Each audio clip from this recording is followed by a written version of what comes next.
somebody who is actually certified for this. We're going to call Nausheen Paracha on a call. So, Assalamu alaikum, Nausheen. A very good morning to you. Assalamu alaikum.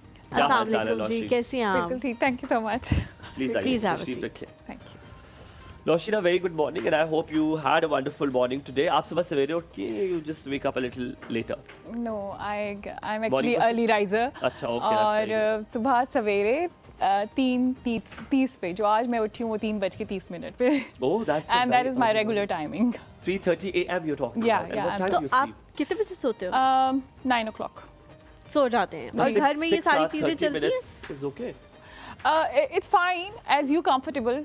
हर किसी का sleep pattern different होता है, हर किसी का Needs sleep different होती है। जी, उनकी different होती है। कुछ लोग 5 घंटे बाद काफ़ी एक्टिवली Function कर सकते हैं। बिल्कुल एग्जैक्टली। और कुछ लोग ऐसे होते हैं जिनको 8 घंटे की नींद भी कम पड़ जाती है। Agree. सो इसलिए हर किसी का अपना पैटर्न होता है। अच्छा, ये सारी चीज़ें जो है वो घर में फॉलो की जाती हैं? क्योंकि बहुत सारे लोग तो कहते हैं जी हम तो चाहते हैं कि हम सो जाएं, लेकिन हमारे तो बच्चे ही नहीं सोते, तो फिर हम किस तरह करें, क्या कैसे सो?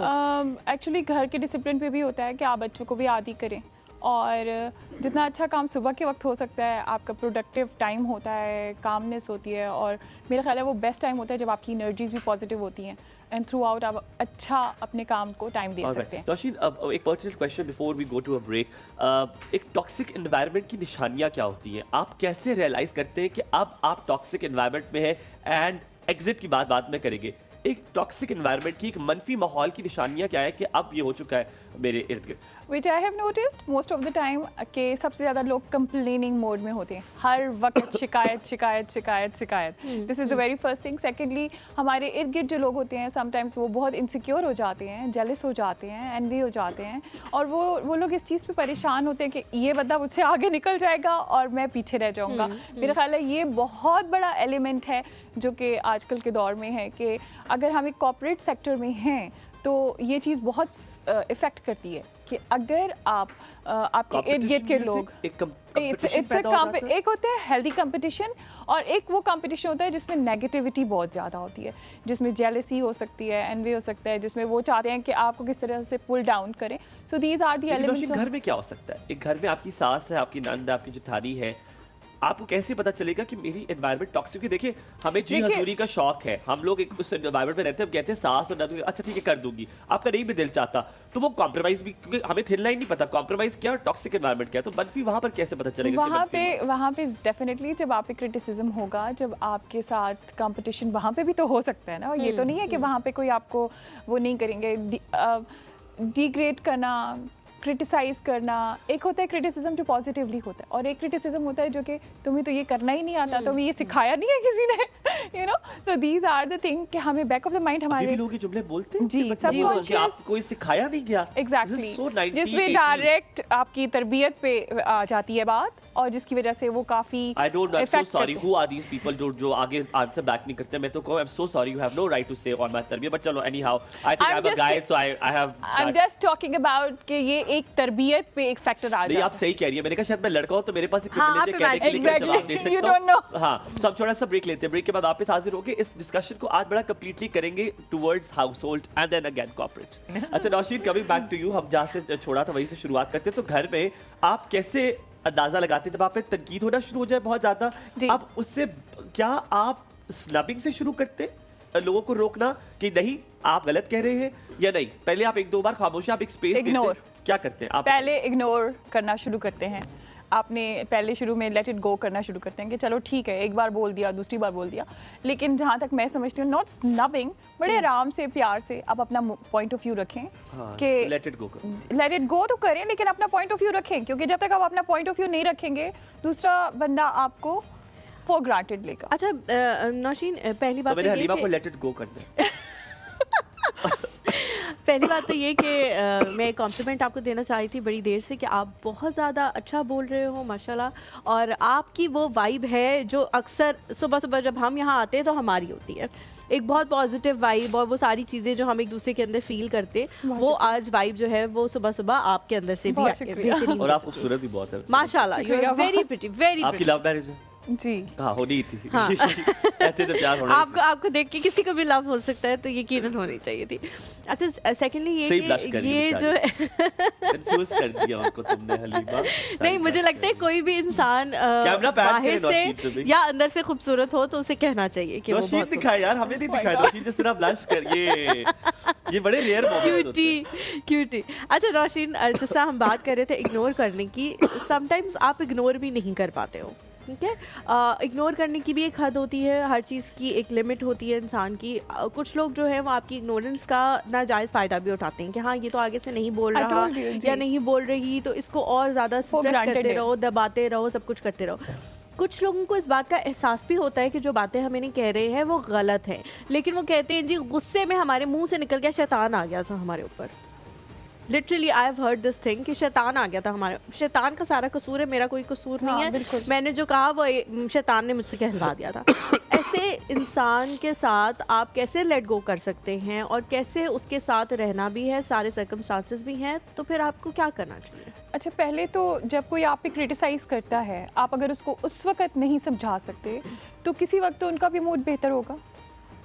मोस्टली लोग क्या करते हैं, उसी वक्त या तो जवाब कर दे के स्नप कर देते हैं या इग्नोर करके उस चीज़ को रफा दफा करने के लिए। लेकिन वो क्या होता है, अगर आप इग्नोर करते हैं तो अगला बंदा आपको फॉर ग्रांटेड लेता है और बार बार वो रिपीटेशन में शुरू हो जाती हैं बातें। अगर आप स्नप करते हैं तो आपको बदतमीजी का टैग देके आपको मुआशरे में एक नेगेटिव इमेज आपका क्रिएट कर दिया जाता है, ठीक है? सो आपने क्या करना है कि उस वक्त तो इग्नोर कर दिया, बाद में जब देखते हैं कि सिचुएशन आपके फेवर में है, आप उनके साथ बैठें और उनको बताएं कि आपने जो ये बात की कि मुझे नहीं ठीक लगी, प्लीज़ काइंडली आप अपना पॉइंट ऑफ व्यू ज़रूर रखें, आप उनको बताएं कि आपकी बाउंड्रीज हैं, लेकिन यहाँ पर आगे नहीं आना। यहाँ पर आती है बात, आपने बड़ी प्यारी बात की, पता है मुझे बहुत सिचुएशन में लग रहा है कि मुझे भी करनी चाहिए थी, लेकिन नौशीन देन अगेन हमारी साउथ एशियन की एक मेंटालिटी है जिसमें आप कहते हैं कि मैं क्यों जाके बात करूँ उससे, हमें ये होता है कि मैं तो फिर आई एम सो सॉरी, हमने कहा हम तो नीचे लग जाएंगे अगर मैंने से जाके बात की। सो चाहे मैं भी हूँ, मैं भी कभी सोचता हूँ कि यार गलती उसकी थी ना, शी शुड कम और ही शुड कम। हम वहां पर जाकर अपने आप को फ्लेक्सिबल या बोल्ड नहीं करते कि यार जाके उससे बात कर लीजिए। नहीं, आप जब तक बात नहीं कर, no you are not wrong. हम लोग जब तक बात नहीं करेंगे, दूसरा बंदा, वो कोई फरिश्ता तो है नहीं और ना कोई उन पे वही नाजिल होती है कि अगले बंदे ने माइंड किया या, ठीक है? आपको अपना पॉइंट ऑफ व्यू बहुत प्यार से, एहतराम से, कॉन्फिडेंस से रखना होता है। ये बात हमेशा याद रखें। जब तक आप, चाहे एक हस्बैंड वाइफ है, अगर आप ये समझ रहे हैं कि हस्बैंड को खुद पता चल जाएगा, तो नहीं पता चल सकता, हमें बताना पड़ता है कितनी चीज़ें कि मुझे ये चीज़ पसंद नहीं आ रही है आपकी, राइट? अच्छा, या वाइफ की, मुझे ये चीज़ आपकी पसंद नहीं आ रही है, तो बात देखिए। How do you guys tell? मतलब I'm just asking. Of course, you should. Didi, how do you tell? Like you sit down at night and say कि यार मुझे आपने फलाने, या उसी वक्त? Exactly. नहीं, उसी वक्त नहीं, जब आर्ग्यूमेंट्स हो रहे हैं आप चुप कर जाएं। बिल्कुल चुप। मैं तो बिल्कुल इसी तरह, मतलब मैं तो इस चीज़ को इतना इफेक्टिव मानती हूँ कि आप ऑन द स्पॉट बिल्कुल खामोश हो जाएं और थोड़ी देर के बाद जब देखें कि मूड सही है, आपके फेवर में है सब कुछ सिचुएशन, एट दैट टाइम ये बात जो आपने की थी that was quite wrong, you should not से लाइक दिस। आपको इससे हट के इस तरह से बात ये नहीं थी, ये थी बात, अपना मुद्दा रखें। जैसे अक्सर इन लॉज के साथ ये चीज़ हो जाती है कि जब आप जॉइंट फैमिली में रहते हैं तो ये इश्यूज बनते हैं कि मदर ने ये कह दिया और फादर ने ये कह दिया, तो ऑन द स्पॉट आप अपने आप को क्लैरिफाई नहीं कर सकते, लेकिन आप आराम से बाद में बैठ के बताएं कि असल सिचुएशन ये। यूजुअली आपको लगता है 95% में लेटर के लिए छोड़ देना चाहिए कि आप उस वक्त ना बोले जब भी कोई हीट ऑफ द मोमेंट है। देखिए, उस वक्त नहीं बोलना चाहिए, according to me, according to हमारे बड़े जैसे समझाते हैं कि उस वक्त आप बोलेंगे तो आप तो तेल का काम करेंगे उस हीट मोमेंट में। अच्छा, इसको हम यहाँ पे छोड़ेंगे नहीं, हम यहाँ पे इसको यही से करेंगे कि कभी-कभी आपको उसी वक्त कह देना चाहिए कि लोग कहते हैं लेकिन ऐसे नहीं कॉल लेते। ब्रेक पे जाने से पहले जी कॉलर का सवाल था मियाँ बीवी के हवाले से कि बहुत दफ़ा जो है वो सिचुएशन रिजॉल्व हो जाती है, लेट गो कर देते हैं, लेकिन फिर बीवियाँ जो है जब भी कोई मसला होता है तो बार बार वो चीज़ याद दिलाती हैं जिसकी वजह से शौहरों को गुस्सा। हालांकि इतना उसने सवाल एक्सप्लेन नहीं किया था बिकॉज़ तुम बीवी हो, तुमने सही सवाल उठाया। गुड यार। नहीं, मैंने तो इनकी तर्जुमानी की है, उनके जज्बात की। नौशीन, ऐसा वाकई होता है कि ख़वातीन जो है वो चीज़ों को भूलती नहीं है, उनको याद रहते हैं वो इंसिडेंट्स, और फिर वो बार बार कहती हैं कि फ़लानी दफ़ा भी आपने ये किया था या फ़लानी दफ़ा आपकी अम्मी ने किया था या बहन ने किया था, और उससे जो है मर्द हज़रात इरिटेट हो जाते हैं। तो इसका क्या सॉल्यूशन क्या है इसका? देखिए, सिर्फ एक ये चीज़ नहीं होती कि यस्टरडे मेरी फ्रेंड ने शेयर किया हुआ था कि जब हस्बैंड ने कह दिया कि एक काम वो करेंगे तो फिर 6 महीने बाद उसको रिमाइंड कराने की क्या ज़रूरत है। द थिंग इज़ दैट कि मेरा ख्याल है कि हस्बैंड और वाइफ में कम्युनिकेशन ज़रूर होनी चाहिए, बट यस, रेपिटेशन या टाइम पे उस चीज को यूज करना, जैसे हमारी खवातीन चीजें रख लेती हैं और फिर टाइम आता है एज अ ताना यूज किया जाए, दैट इज रॉन्ग। आपके और आपके हस्बैंड में इतना अच्छा कम्युनिकेशन होना चाहिए कि आप लोगों को इस चीज की जरूरत नहीं है, एक चीज एक बार हो गई उसको दोबारा रिपीट नहीं करनी चाहिए, and it effects very bad on safe distancing के बारे में आप क्या कहेंगी? क्योंकि मैंने कुछ सिचुएशन में देखा है, आई हैव अ फ्रेंड जिसके साथ बड़ा टॉक्सिक थे उनके लॉज और बहुत ज़्यादा टॉक्सिक थे, फिर वो पैटर्न्स, क्योंकि देखिए एक कोई थ्रू आउट टॉक्सिक नहीं रहता, पैटर्न्स होते हैं, कभी बहुत अच्छे हो जाते हैं फिर टॉक्सिक हो जाते हैं। So what they do is के वो थ्रू आउट टॉक्सिक रहे, तो उसने अपना एक सेफ डिस्टेंस बना लिया, अब वो बहुत अच्छे भी हो जाते हैं ताकि, क्योंकि अब शी इज पावरफुल, ठीक है, लेकिन she has set the boundaries. मैंने उससे कहा, मैंने कहा now why don't you go back, ठीक क्यों नहीं हो जाती? वो कहती नहीं, अब मैं सेफ डिस्टेंस कर चुकी हूं, तो what do you have to say on that? It is not only with in-laws, it is in every area of your life. Like अगर आप एक जॉब पे हैं तो आप अपनी बाउंड्री सेट करें, अगर आप किसी के साथ एक अच्छे रिलेशनशिप में आप अपनी बाउंड्री सेट करें, आप अपने फ्रेंड्स के साथ एक बाउंड्री सेट करें, आप अपने इन लॉज के साथ हैं तब भी। ये देखिए, हम किसी को इजाजत देते हैं ना कि आप हमारे हिसार में कदम रखें, तो तभी तो वो आके बात करते हैं। तो बाउंड्रीज कैसे सेट की जाती है? आपको वो लिमिटेशन कौन बताता है कि इस हद तक किसी को बाहर नहीं आना चाहिए? क्या लाइफ कोच ये चीजें बता सकता है कि क्या बाउंड्रीज हैं? जी बिल्कुल, ये बातें बताई जा सकती हैं। और दूसरी बात ये होती है कि जब एक बंदा आपकी एक लिमिट के बाद जब वो क्रॉस करने लगता है, दूसरे को आप वहाँ पे अपना बॉडी जेस्चर दे सकते हैं, आप कह सकते हैं, कम्युनिकेट कर सकते हैं किसी भी तरह से कि देखिए मुझे ये चीज़ पसंद नहीं है, आप यहाँ से यहाँ पे ना एंटर हो, राइट? और ये ज़रूरी नहीं होता कि आप कह के दें, आपके जेस्चर्स बाज़ औक़ात बता देते हैं, ठीक? आपकी आंखों की मूवमेंट, आपकी बॉडी लैंग्वेज, आपकी पूरी बॉडी लैंग्वेज आपकी रिटेलिएट करती है उस वक्त कि नहीं जी, I am not liking this. Naushin, कुछ उन लोगों की तरफ आते हैं जो जिनका शुरू में हुमायूं ने जिक्र किया था, फिर हम उस कन्वर्सेशन आगे चलते हैं। अगर आप इजाजत करें तो एक छोटी सी चीज पूछूं, आपने जो बॉडी लैंग्वेज का, कभी-कभी दूसरी जो पार्टी होती है वो कहती है this is so disrespectful what you doing in front of me, ये जो आपने किया है आई रोलिंग, ये जो आपने किया है ये बहुत डिसरिस्पेक्टफुल है, सिर्फ उसका जवाब देते उस सिनेरियो में क्या करना है? देखिए, आई रोलिंग तो डेफिनेटली इट इज इररिस्पेक्टफुल। जो आई रोलिंग वाला वो आप देखिए, वो एक जनरल भी अगर आप किसी से बात करें और आपका कोई फ्रेंड भी करे तो आपको अच्छा नहीं लगेगा, ठीक है? Body language in the sense कि आप थोड़े से रिजर्व हो जाएं, body language in the sense कि आप उनको ये बताएं कि सॉरी मुझे नहीं अच्छा लग रहा है, ठीक है? अच्छा, हम बैक आफ्टर ब्रेक। मैंने अपना ख्याल करना है नौशीन के बाद, मैंने देखा नौशीन ने बहुत अपना ख्याल रखा। Nausheen look so young. Nausheen, आज सिर्फ आपकी तारीफों का दिन है, हम कुछ नहीं बता रहे, हम कुछ क्या रिवील नहीं कर रहे, बट नौशीन, अब जब उन्होंने बात की, वो याया ने कहा टाइम एंड अगेन आप वो बात करते हैं, वो इतनी चुप जाती है कि आप कहते हैं यार इस टॉपिक को अब छोड़ भी दें, लेकिन देन अगेन कभी कभी मनफी रवैये आपको आप इतना चुप रहते आप कभी केटर नहीं करते कि फ्रस्ट्रेशन रिश्ता टूटने पे चली जाती है। आप कहते हैं now I can not live with this person. इस सिचुएशन में क्या करना चाहिए? पहले तो मुझे ये बताएं, आप इतना चुप कैसे रह सकते हैं? Communication is the key.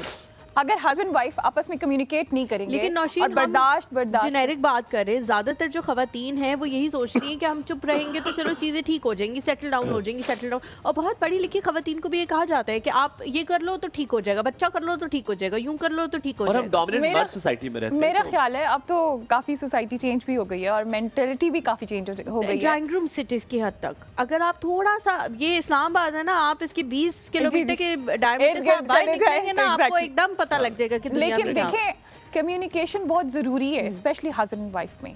बाहर के हालात, mother in law, sister in law और जो भी आपके साथ जो कुछ करें, अगर आपको वो सिचुएशन उस वक्त बुरी लग रही है तो बाद में ज़रूर क्लियर करें, क्योंकि गैप तो वहीं से शुरू होगा ना जब आप दिल में रख लेंगे और चुप हो जाएंगे। अच्छा, लेकिन नौशीन, जब खवातीन, सॉरी मैं आपको बीच बीच में इंटरप्ट कर रही हूँ, जब खवातीन क्लियर करने की भी कोशिश करती है तो भी कहा जाता है कि तुम कौन सी पहली औरत हो जो ये सब कुछ करी, मेरी माँ ने भी किया था, मेरी बहन ने भी किया। अच्छा, अगर ये भी कहते हैं ना कि आपकी माँ तो मतलब थोड़े पिछले ज़माने की थी, तो वो कहती है मेरी बहन अभी 5 साल पहले उसकी शादी हुई है, वो भी सब इसी चीज़ों से गुजरी है। बड़े गौर से मैं आपकी बात सुन रहा था, इतनी जबरदस्त आपने बात की है कि वही बात है जो मैं अभी से समझना चाह रहा हूँ कि कहाँ उसको हमने कॉम्प्रोमाइज़ में लेना है कि यार ये कॉम्प्रोमाइज़ किया जा सकता है, और कहाँ आप कहना है कि नहीं यार ये हद क्रॉस कर की है। क्या ये सब्जेक्टिव होता है, हर इंसान के लिए पर्सनल होता है कि उसकी हद मुख्तलिफ होती है कि नहीं? कुछ हदें नेचुरली ड्रॉन होनी। पहले एक कॉलर थे हमारे पास जो इम्बैलेंस की बात कर रहे थे, शायद उसमें बैलेंस नहीं था, क्या कहेंगे आप? देखिए, अगर वाइफ को चुप कराना है तो फिर मदर को भी आप उस वक्त सिचुएशन को हैंडल करने के लिए दोनों को कह दिया करें कि प्लीज़ इस वक्त थोड़ा सा तहम्मुल रखें, सब्र कर लें और दोनों के लिए एक जैसी स्टेटमेंट होनी चाहिए। अच्छा, मुझे नौशीन ये लगता है कि अगर आप अपनी बीवी के लिए खुद ही थोड़ा बोलना शुरू कर दें तो शायद वो नौबत ना आए कि वो बोलने लगे। देखिए, स्टैंड लेना बहुत मुश्किल हो जाता है हस्बैंड के लिए एट टाइम्स, ठीक है? तो आप इस तरह भी कर सकते हैं, अच्छा अम्मी मैं इसको समझा देता हूँ, ठीक है, ताकि वो जो हीट ऑफ द मोमेंट जो उस वक्त सिचुएशन खराब हो और उधर बाज़ों का बीवी को भी गुस्सा आ जाता है, तो उसमें बेहतर ये होता है कि अच्छा तुम जाओ कमरे में और इधर माँ को मैं उसको समझा देता हूँ, आप फिक्र नहीं करें। अच्छा, लेकिन जिस तरह के अल्फाज का चुनाव हम करते हैं वालदा के हवाले से, हमारे बड़ा पोलाइट जेस्चर्स होते हैं और बीवी के हवाले से हम कहते हैं कि जी ज़बान चला रही है या ज़्यादा बोल रही है तो लड़ाई ज़्यादा बढ़ जाएगी। उससे भी क्या बीवियों का दिल दुखता होगा कि जी हमारे लिए बिल्कुल डिफरेंट इनके स्टांस है और वालदा के लिए या बहन के लिए बिल्कुल। देखिए, बेशक इज्जत माँ की करें, जरूर करें, तो क्या बीवी की इज्जत नहीं करनी चाहिए? वो भी आपके बच्चों उनको वो मकाम नहीं देना चाहिए? और ये चीज़ माँ को भी सोचनी चाहिए ना, वो भी तो इस स्टेज में से गुजर के आई हैं, उन्होंने भी तो एक टाइम गुजारा होता है, अपनी ज़िंदगी के 30-40 साल उन्होंने गुजारे होते हैं ना, तो उनको ये सोचना चाहिए कि अगर ये मैं घर लेकर आई हूँ एक बच्ची को अपने लिए और वो सब कुछ छोड़ के आई है, अपना सब कुछ छोड़ छाड़ के वो एक इंसान की खातिर वो इस फैमिली के साथ आके रह रही है, तो मेरा ख्याल है कि मदर इन लॉ को भी ये चाहिए कि वो ये चीज़ का एहसास रखें कि वो इज्जत के काबिल है, वो मकाम वो रखती है, चाहे वो बहू है, बीवी है, जो भी है, हर इंसान को उसका एक रिस्पेक्ट का एक वो जो मकाम होता है वो देना चाहिए, मेरा ख्याल है। क्यों हम नहीं देते? क्यों हम ये सोचते हैं कि जी मदर इन लॉ हैं तो वो मदर हैं तो हमने उनकी इज्जत करनी है? बेशक वो उनका मकाम ऊपर ही होगा, उनका नीचे नहीं आएगा। बैलेंस के लिए मियाँ, बीवी और सास और एक नर्द, 4 अगर स्टेक होल्डर्स डाल दें तो बैलेंस किसने करना है? हस्बैंड ने। और कैसे करेगा वो balance? What do you have to say on that? Your note on this, a complete comprehensive. इसको आप इसमें कर लें कि आप वाइफ को उस वक्त कहें आप अंदर जाओ, मैं डील करता हूँ, ठीक है, और मदर के साथ बैठ के ये कहें कि अम्मी मैं उसको समझा दूंगा, ठीक है। अगर सिस्टर इन लॉ भी इन्वॉल्व है तो उनको भी कहें कि मैं उसको समझाता हूँ, अगर फिर वो ना कहे फिर आप लोग कहें, क्योंकि हमारा जो आपने कहा कि वर्ड्स का चुनाव इतना बुरा होता है ना, वो बहुत हर्ट करता है। अच्छा, बहुत सारी इसी सवाल में आप मुझे बता, आप जो पूछने लगी है इसी सवाल में सिर्फ छोटा सा सवाल है, मुझे सिर्फ ये बता दें कि कमाना भी शौहर ने है, घर में बैलेंस भी उसी ने रखना है, बीवी की बातें भी उसी ने, मैं पूछ रहा हूँ, मैं सिर्फ सवाल है मेरा, बीवी की बातें भी उसने सुननी है, माँ की बातें भी उसने सुननी है, बहन की बातें भी उसने सुननी है, कॉर्पोरेट में ऑफिस की बातें भी उसने सुननी है, तो आप कहना चाह रही है लुबे लुबाब ये सारा काम एक मर्द को करना चाहिए, कोई शोल्डर नहीं होना चाहिए उसके साथ? देखिए, अगर तो आप बोल सकते हैं अपने लिए, आप स्टैंड ले सकते हैं, तो मेरा ख्याल है आपको शौहर की ज़रूरत नहीं है। बेसिकली मोस्टली क्या होता है कि अगर हस्बैंड समझदार है तो वो कहते हैं कि आप आपस में डील कर लें, ठीक।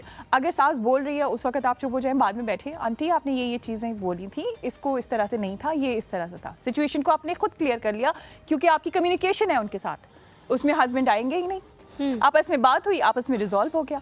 लेकिन अगर बात हस्बैंड तक आती है और वो बीच में खड़े हैं और वो स्टैंड नहीं ले सक रहे, तो at that time situation was that which I have told you. अच्छा, उस वक्त आप बैलेंस करें। नौशीन, जो हुमायूं ने बात की है ना, बहुत सारे हस्बैंड्स को ये भी होता है कि ये मुझ पर टैग ना लग जाए कि मैं शादी के बाद बदल गया हूँ, क्योंकि शादी से पहले तो वो कॉन्फ्लिक्ट उनके अपनी मदर के साथ या अपनी बहन के साथ नहीं हो रहे होते, बड़ा स्मूथ रिलेशनशिप चल रहा होता है, तो वो कहते हैं कि जी सब मुझे कहेंगे कि जी शादी हुई नहीं तो बदल गया, शादी हुई नहीं तो बदल गया। तो इसीलिए मैंने पहला सवाल ही हमारी पहले शुरू की कॉन्वर्सेशन में ये था कि आप अपनी बाउंड्री सेट कर दें, आप बीइंग बहू अपनी बाउंड्री सेट कर दें, आप आराम से बैठ के अपना पॉइंट ऑफ व्यू उनके सामने रख दें, ताकि वो नेक्स्ट टाइम ये बात करने से पहले 100 बार सोचें कि हम इसके सामने जब बात करेंगे तो ये माइंड करेगी या नहीं, क्योंकि अगर सास माइंड कर सकती है तो बहू भी तो कर सकती है। लेकिन हमें शुरू में ना खवातीन को, मुझे लगता है हमारा ये मसला है कि हमें होता है कि हम एक्सेप्टेंस चाह रहे होते हैं, हम चाह रहे होते हैं हम इतना अच्छा बन जाए, इतना अच्छा, वो कहते हैं ना इतना कौड़ा भी ना हो कि लोग थूक दें और इतना मीठा भी ना हो कि निगल ही जाए, लेकिन हम ये चाह रहे होते हैं कि ये हमें कबूल कर ले, ये कहे हमारी बहू बेस्ट बहू है, उसके लिए हम सब कुछ करने के लिए तैयार हो जाते हैं। I would like to add, we are actually programmed कि तुम ही ने सब कुछ करना है, बाकियों का किसी का कोई वो नहीं है, कंट्रीब्यूशन नहीं है, ठीक है। हस्बैंड के लिए भी तुमने कॉम्प्रोमाइज करना है, इन-लॉज के लिए भी तुमने कॉम्प्रोमाइज करना है, बच्चों के लिए भी आपने कॉम्प्रोमाइज करना है, तो कहीं पे भी आपने ये नहीं कहा कि मर्द ने क्या कॉम्प्रोमाइज करना है, इन-लॉज ने क्या कॉम्प्रोमाइज करना है। अब नौशीन, इतनी प्यारी बातें आप कर रही हैं, मैं चारों हर तरह के एंगल से बातें आपसे की जाएं। एक कॉलर लेता हूं, लेकिन उससे पहले जो सवाल मैं यहाँ पे छोड़ के जाऊंगा, वापस आके वो पूछेंगे, क्या एक सास को, अब शायद कॉल ड्रॉप हो गया हमारे पास, क्या जिस सास की हम बात कर रहे हैं, क्या जो बहू आई है वो बर्दाश्त नहीं कर पा रही है कि उसका शौहर उसकी माँ के साथ भी उतना ही रवैया कर रहा है कि जो चीज़ मेरे लिए लेकर आया वो अपनी माँ के लिए भी लेकर आया है, जो चीज़ वो मेरे साथ कर रहा है मेरी बहन के साथ भी कर रहा है, हम हर एंगल देखना है ना। सो क्या एक बीवी को भी खुद इनकरेज नहीं करना चाहिए कि यार ये आंटी के लिए भी ले आओ, ये मम्मी के लिए भी ले आओ, ये अपनी बहन के लिए भी ले आओ? सो क्या उस तरफ से भी कॉन्ट्रीब्यूशन होना जरूरी नहीं है? बिल्कुल है, क्यों नहीं है। देखिए पहले तो वो बेटी है ना, और ये आप हमेशा याद रखिए, जो बेटा अपने माँ बाप के साथ अच्छा है वो अपनी बीवी के साथ ऑटोमेटिकली अच्छा है। ये एक फैक्ट है, ये बहुत बड़ा फैक्ट है, इसको हम डिनाई नहीं कर सकते। सेकंडली वो पहले नौशीन जी मैं डिनाई करता हूँ, मैंने ऐसे बहुत सारे जेनेरिक केसेस देखे हैं जहाँ पर वो ममीज बॉय होते हैं और वो अपनी बीवी के लिए वही रवैया रखते हैं जो उन्हें डिक्टेट किया जाता है उनकी माँ की तरफ से, और you are not on that. क्या आपको भी ज्यादा लगता है, आप लाइफ कोच आप ज्यादा दिखती होंगी? देखें वो तो फिर उनका आपस में जो गैप होता होगा, हो सकता है कि बीवी उस तरह से कम्युनिकेट ना कर सकती हूँ, उस तरह से अपना पॉइंट ऑफ व्यू उनके सामने ना रख सकती हूँ, उनको समझा ना सकती हूँ। देखिए मर्द को हैंडल करना is not a difficult task, उनको समझने की मैं कॉन्ट्रडिक्ट करूंगी, नहीं टास्क है। The way you treat him, ये भी फैक्टर है ना। सिर्फ ये तो नहीं है कि हम पूरा मर्द को कहें कि वो बैलेंस करें, ठीक है, जबकि वो बाहर के झंझट भी बेचारे देख रहे होते हैं, घर के झंझट भी वो खुद देखें।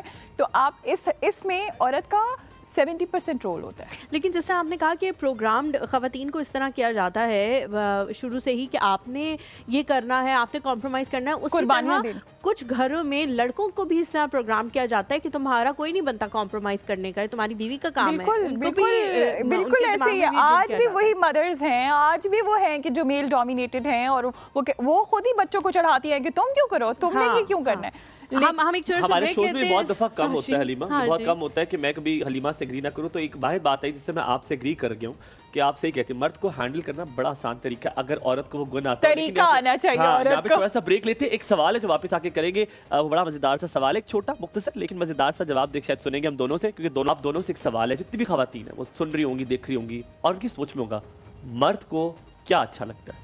What do you have to say? आप लाइफ कोच भी हैं, मर्द को क्या अच्छा लगता है? मर्द को अच्छा लगता है कि जब वो कोई बात करे ना तो आप कहें यस, जो मैंने नोटिस किया अभी तक, ठीक है। अगर वो बात गलत भी है तो आप उस वक्त तो कह सकते हैं यस, लेकिन थोड़ी देर बाद आप अपना पॉइंट ऑफ व्यू जरूर रखेंगे, कम्युनिकेट जरूर करें। मैं इस चीज़ पे बहुत फोर्स कर रही हूँ बार-बार, कम्युनिकेट। मुझे लगता है मर्द को प्यार और इज्जत अच्छी लगती है, और मर्द को क्या अच्छा लगता है? मर्द को उसके हाँ में हाँ मिलाना बहुत पसंद है।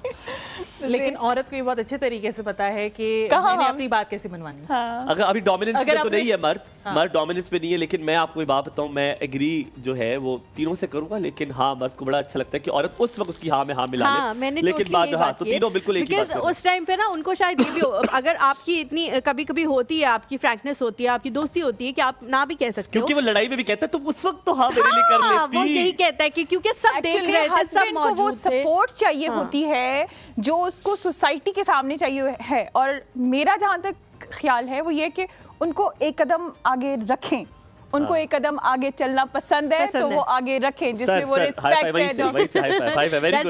अच्छे से हर पहलू को डिस्कस कर रही हैं, तो मैं इसमें ये कहना चाहूंगी, एक तो उनका बोलने का अंदाज बहुत खूबसूरत है, बेशक, तो मैं बड़ा सुन रही थी। पॉइंट आउट किया इंटरमीडियरी का, क्या ये कोई घर में वही चारों अफराद जो स्टेक होल्डर्स बताए थे, सास, बीवी और शौहर, उनमें से कोई भी किरदार अदा कर सकता है, ये शौहर को ही करता है?